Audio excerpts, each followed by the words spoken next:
اس آیت کو بھی اس جگہ پر پیش کیا گیا کہ جہاں پر عزاداری کی مخالفت کی گئی تو وہاں پر اس آیت کو بھی پیش کیا گیا کہ کون سا غم اور کیسا غم، آپ کیا غم منا رہے ہیں؟ اولیاء خدا جو ہوتے ہیں ان کو تو کوئی غم ہی نہیں ہوتا، ان کو تو کوئی خوف ہی نہیں ہوتا، تو پھر آپ کس چیز کا غم منا رہے ہیں؟ اگر آپ بھی منزل ولایت پر کچھ ہوتے تو آپ بھی اس غم کا احساس نہ کرتے۔ اور پھر اس کے بعد جہاں طنز کی باری آتی ہے، علامہ سید علی نقی صاحب کا ایک پورا آرٹیکل ہے اس موضوع پر جس کا نام ہے زندہ جاوید کا ماتم۔ زندہ جاوید کا ماتم، اس کا بیک گراؤنڈ ہے، کسی نے ایک شعر کہا کہ روئیں وہ جو قائل ہوں ممات شہداء کے، روئیں وہ جو قائل ہوں ممات شہداء کے، ہم زندہ جاوید کا ماتم نہیں کرتے۔ عجیب شعر ہے، اس میں علامہ کا تبصرہ بھی ہے، وہ فرماتے ہیں کہ فقط شعر نہیں ہے کہ جسے انسان فقط مسکرا کر نظر انداز کر دے، بلکہ باقاعدہ منطقی اعتبار سے صغرا اور کبرا درست کر کے ایک نتیجہ نکال کر ایک پوری قوم کے طرز عمل کے اوپر اعتراض کیا گیا اور کہا گیا کہ صاحب آپ اس بات کے قائل ہیں کہ گویا شہید ہو گئے، تو اس کا مطلب یہ ہے کہ وہ اس دنیا سے چلے گئے، مر گئے، ختم ہو گئے، تو اس بات کا آپ کو غم ہو رہا ہے۔ ہم زندہ جاوید کا ماتم نہیں کرتے۔ ایک تو ناسبیت کا انداز ہوتا ہے کہ جہاں پر وہ کہیں کون اہل بیت اور کیسے اہل بیت، کیا محبت آل محمد کی آپ باتیں کرتے ہیں، اور ایک وہ انداز ہوتا ہے کہ نہیں محبت آل محمد سے تو ہم دستبردار نہیں ہوئے، لیکن یہ کیا آپ غم منا رہے ہیں۔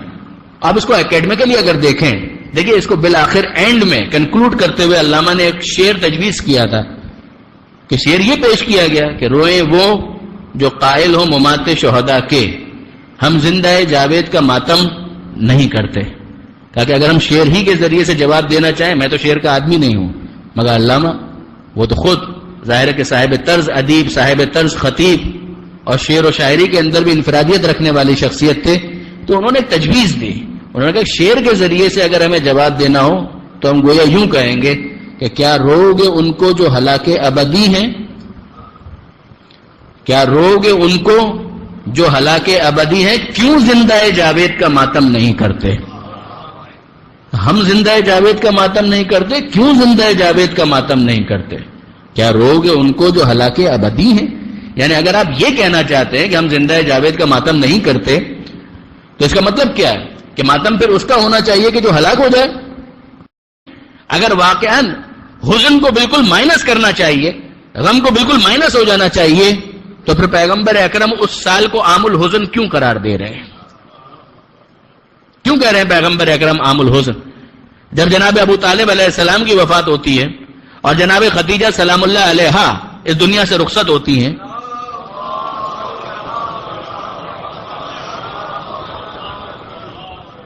تو کیوں پیغمبر اکرم ایک پورے سال کو ڈکلیئر کرتے ہیں کہ یہ سال غم کا سال ہے، عام الحزن؟ کیا یہ کوئی اختلافی مسئلہ؟ سیرت کی کتابوں کے اندر آپ کو بالاتفاق ملے گا کہ پیغمبر اکرم نے ایک پورے سال کو عام الحزن ڈکلیئر کیا، تو یہ کیا ہے؟ ان دونوں کے درمیان تطابق کیسے ہوگا؟ ان کو جمع کیسے کیا جائے، ریکنسائل کیسے کیا جائے؟ ایک طرف وہ اعلان اور ایک طرف یہ۔ خوف کے بارے میں آپ نے سنا، غم کے بارے میں سنا، آگے بڑھیے۔ حضرت یعقوب علیہ السلام کو کون فراموش کر سکتا ہے؟ جناب یوسف علیہ السلام پر جب سے وہ مووی آ گئی، اس کے بعد تو ہمارا بچہ حضرت یوسف علیہ السلام کے حالات سے واقف ہو گیا۔ جناب یعقوب علیہ السلام کے بارے میں قرآن مجید کا 12واں سورہ، سورہ یوسف، جہاں پروردگار عالم نے یعقوب علیہ السلام جب یوسف علیہ السلام سے جدا ہوئے تو جو کیفیت ہے اس کو دو طرح سے بیان کیا، تفصیلات تو بہت ہیں مگر دو طرح سے بیان کیا۔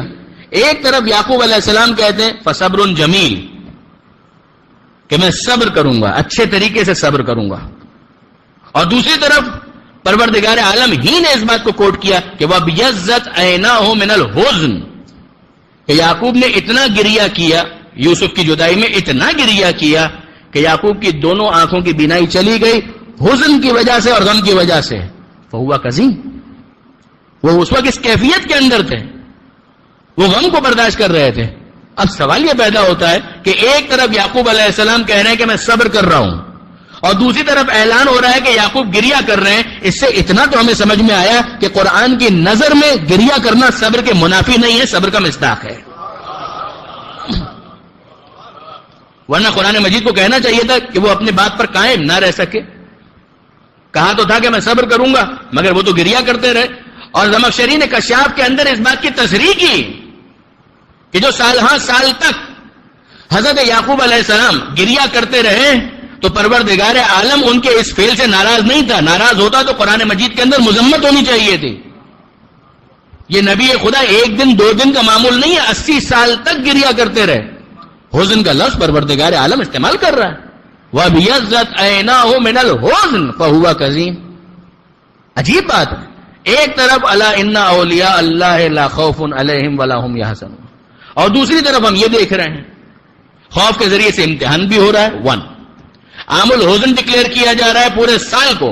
2 نمبر 3 جناب یعقوب علیہ السلام وَبِيَضَّتْ عَيْنَاهُ مِنَ الْحُزْنِ. نمبر 3 آئیے آگے بڑھے. معاملہ یہاں پر رکتا نہیں ہے. یعنی اگر ہم قرآن مجید کے بعد اور سیرت رسول کے اس عام الحزن والے پہلو کے بعد مزید تلاش کریں تو ہمیں مزید ملتا ہے، اور بھی چیزیں ملتی ہیں. جناب حمزہ کو کون فراموش کر سکتا ہے؟ ابھی میں نے اشارہ کیا میدان احد کے اندر جب شہادت ہوئی ہے جناب حمزہ سلام اللہ علیہ کی، امام مظلوم سے پہلے تک یہ لقب سید الشہداء حضرت حمزہ کے لیے تھا کہ شہداء کے سردار.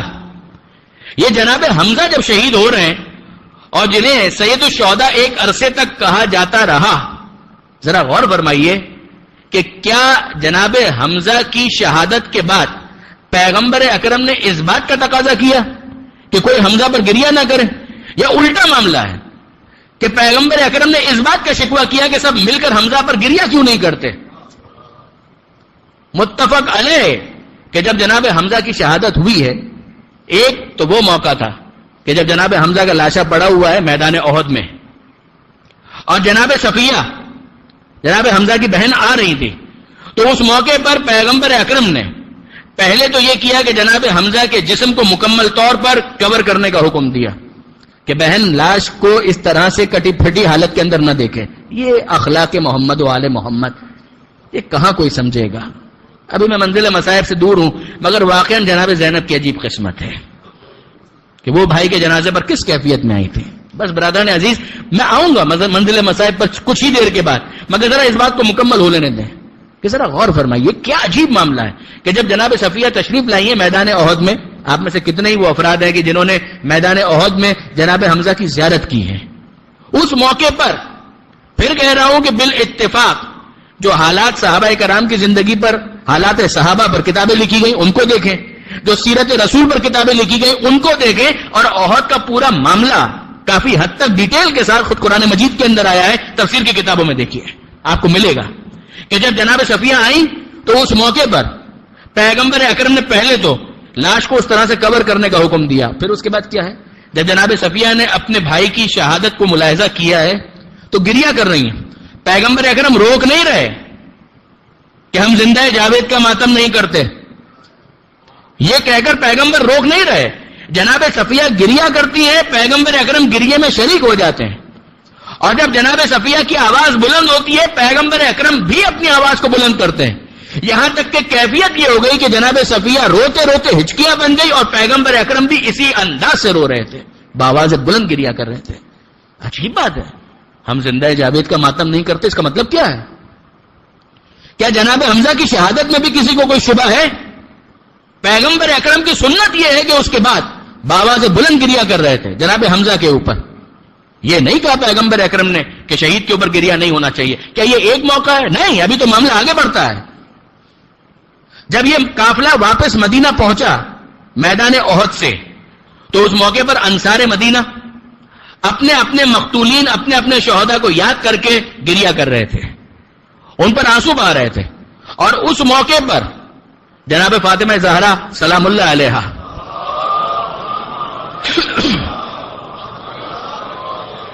عجیب تعلق ہے جناب حمزہ کے ساتھ آل محمد کا، جناب جعفر طیار کے ساتھ آل محمد کا. چوتھے امام نے اپنے تعارف کے اندر بھی دربار یزید کے اندر اور مسجد دمشق کے اندر جب تعارف کروایا ہے تو حمزہ اور جعفر طیار کے اوپر فخر کیا ہے کہ یہ ہم آل محمد میں سے ہیں، ہمارے خاندان سے ان کا تعلق ہے. جناب حمزہ کے حوالے سے پیغمبر اکرم نے اس موقع پر شکوہ کیا جب جناب سیدہ اپنے حجرے میں جناب حمزہ پر ماتم کر رہی تھی. انصار مدینہ کی خواتین اپنے اپنے شہداء کو یاد کر رہی تھیں. اس موقع پر پیغمبر اکرم حسرت کے ساتھ کہتے ہیں, یہ جملہ سننے والا ہے, اما امی حمزہ فلا بوا کی اللہ, میرے چچا حمزہ پر گریہ کرنے والا کوئی نہیں ہے, یہ مل کر گریہ میرے چچا پر کیوں نہیں ہو رہا؟ اس موقع پر انصار مدینہ نے اپنے گھر کی خواتین کو حکم دیا کہ جاؤ حجرہ فاطمہ زہرا میں جا کر حمزہ پر ماتم کرو, حمزہ پر گریہ کرو. اور جب اس کے بعد وہ خواتین آئیں اور انہوں نے مل کر جناب حمزہ پر گریہ کیا تو اس موقع پر پیغمبر اکرم نے ایک دعا دی, عجیب دعا ہے.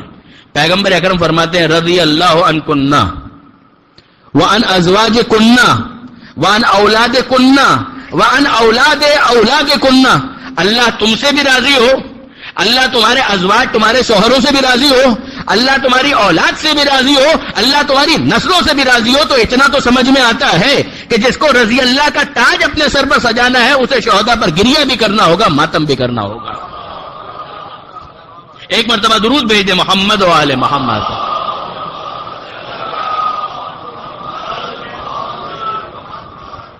شہداء سے ہٹ کر اگر آپ دیکھیں تو روایات موجود ہیں کہ زار النبی قبر امہ فبکا وابکا من حولہ, کہ نبی اکرم صلی اللہ علیہ وآلہ وسلم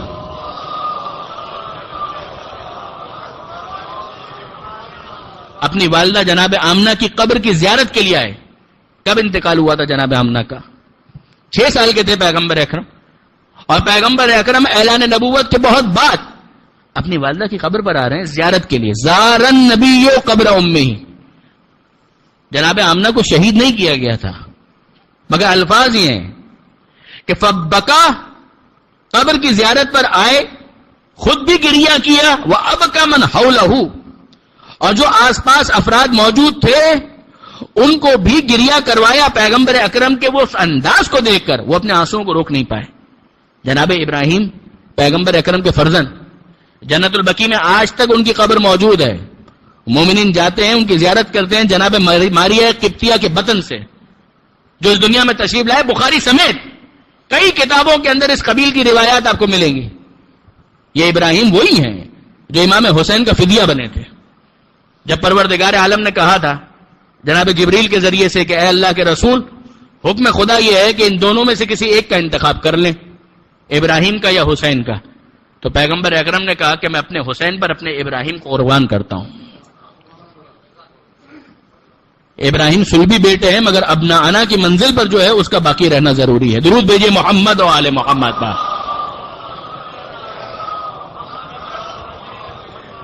سگا بیٹا جب اس دنیا سے جا رہا ہے, رخصت ہو رہا ہے بیماری کے بعد, تو پیغمبر اکرم کیا کر رہے ہیں اس موقع پر؟ میں پھر عرض کر رہا ہوں کہ بخاری سمیت کئی کتابوں کے اندر اس قبیل کی آپ کو حدیث ملے گی کہ پیغمبر اکرم اس موقع پر گریہ کر رہے تھے, آنسو بہا رہے تھے. عبد الرحمن ابن عوف کا نام آیا, دیگر افراد کا نام آیا کہ انہوں نے سوال کیا انتا یا رسول اللہ و تبکی, اے اللہ کے رسول آپ اور گریہ کر رہے ہیں؟ یعنی یہ سمجھ نہیں رہے, ان کا خیال یہ ہے کہ صبر کرنا اور گریہ کرنا یہ متضاد ہے. قرآن نے بھی اس کی وضاحت کی, اب پیغمبر اکرم بھی اس کی وضاحت کرتے ہیں. اب میں کس اور طریقے سے وضاحت کروں؟ صبر اور گریہ یہ متصادم نہیں ہے. پیغمبر اکرم کے الفاظ پر غور کریں. پیغمبر اکرم کیا کہہ رہے ہیں؟ ان القلب لیحزن, لفظ حزن ایک مرتبہ پھر ہمیں نظر آتا ہے. ان القلب لیحزن, دل یقیناً غمگین ہوتا ہے. والعین تدمع, اور آنکھوں سے آنسو بہتے ہیں. ولکن لا نقول الا ما یرضی, مگر کیا تم نے دیکھا کہ میں نے کوئی ایسا جملہ کہا جو مرضی پروردگار کے منافی ہو؟ دل کا غمگین ہونا فطری تقاضا ہے, آنکھ سے آنسو بہنا فطری تقاضا ہے. یعنی کیوں یہ نہیں ہوتا کہ انسان جب غمگین ہو تو اس کے گھٹنے میں حرکت ہونا شروع ہو جائے, اس کی کونی میں حرکت ہونا شروع ہو جائے؟ یہ کیوں ہوتا ہے کہ جب وہ غمگین ہوتا ہے تو آنکھ ہی سے آنسو بہتے ہیں؟ یہ پروردگار عالم نے انسان کو اسی طریقے سے بنایا ہے کہ اگر وہ غم محسوس کرے گا تو آنکھ سے آنسو بہے گا. ان کا تعلق ہے فطری طور پر. پیغمبر اکرم فرماتے ہیں ان القلب لیحزن, دل یقیناً غمگین ہوتا ہے. وان العین لتدمع, آنکھوں سے آنسو بہتے ہیں. ولکن لا نقول الا ما یرضی, ہم اپنی زبان سے وہی جملے کہتے ہیں کہ جو مرضی پروردگار کے مطابق ہوں. ہم نے نہیں کہا کہ خدا نے کوئی ظلم کر دیا, معاذ اللہ, ہم نے نہیں کہا. سید سجاد نے بھی مدینہ منورہ پہنچ کر کہا تھا کہ حمد ہے اس پروردگار کی جس نے اس امتحان کے لیے ہمارا انتخاب کیا. حمد ہے اس پروردگار کی. ذرا غور فرمائیے کہ محمد اور آل محمد کے قول، فعل، عمل کتنی ریزمبلنس، کتنی مماثلت، کتنی زیادہ ہم آہنگی ہے ہر چیز کے اندر. اس لیے کہ یہ سب کے سب مشیت پروردگار کے پابند ہیں. یہ اپنا انداز اسی طریقے سے رکھتے ہیں جو مشیت پروردگار ہو، اسی لیے معصوم ہیں، اسی لیے عصمت کی صفت سے متصف ہیں. بس برادران عزیز، میں اپنی بات کو آگے بڑھاؤں. جناب جعفر طیار کی شہادت ہوئی غزوہ موتا کے اندر. پیغمبر اکرم نے کیا جملہ کہا؟ پھر کہہ رہا ہوں متفق علیہ، کوئی اختلاف نہیں ہے. پیغمبر اکرم نے جناب جعفر طیار کی شہادت کے موقع پر، وہی کہ جن کے بازو قلم ہوئے، جن کو طیار اس لیے کہا گیا کہ پروردگار عالم نے جنت میں انہیں پر عطا کیے جس سے وہ پرواز کرتے ہیں. یہ ان کی شان ہے، یہ ان کا انداز ہے. پیغمبر اکرم جناب جعفر طیار کی شہادت کے بعد جب گریہ ہو رہا تھا تو پیغمبر اکرم نے ایک جملہ کہا، وَعَلَى مِثْلِ جعفر فَلْتَبْكِ الْبَوَاقِي. پیغمبر اکرم نے یہ نہیں کہا کہ جعفر پر گریہ ہونا چاہیے، جی نہیں. پیغمبر اکرم نے اس سے آگے کی بات کی. پیغمبر اکرم فرماتے ہیں وَعَلَى مِثْلِ جعفر، واقعاً جعفر جیسوں پر گریہ کرنے والوں کو گریہ کرنا چاہیے. جعفر جیسوں پر یعنی ایسی شہادت. اب اگر اس سے بالا تر شہادت کسی کی ہو تو گریہ بھی اس سے زیادہ ہونا چاہیے.